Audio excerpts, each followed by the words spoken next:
भर उन्हामध्ये ही सभा होती आहे।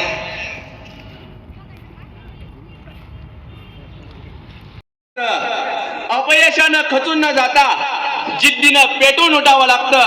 उठ आणि लढ, एक पाऊलही माघार घेऊ नको, अशी आपल्या उमेदवारांना पाठीवर थाप देण्यासाठी महाराष्ट्र राज्याचे लाडके उपमुख्यमंत्री, शिवसेना पक्षाचे अध्यक्ष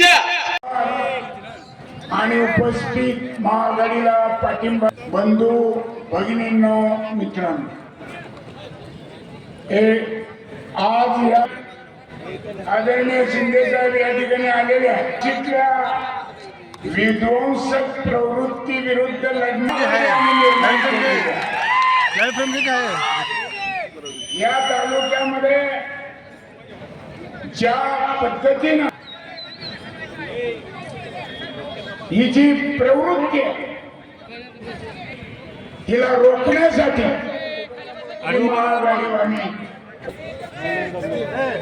जरा शांत राहा, जरा कमी करा साहेब। तुम्ही आलात तालुक्याच्या वतीनं, महाआघाडीच्या वतीनं मी मनापासून आपलं स्वागत करतो।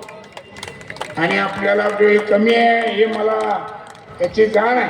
तालुका विकासाभिमुख तालुका आहे आणि माणसाच्या पाठीशी लोक राहतात आणि तुम्ही महाराष्ट्रातले एक म्हणून काम करताय आणि त्यामुळं तुमच्याकडून या तालुक्याला वैराग्य, बार्शी तालुक्यातला एक भाग आणि इथल्या जनतेची हा तालुका व्हावा म्हणून अनेक वर्षाची मागणी आहे।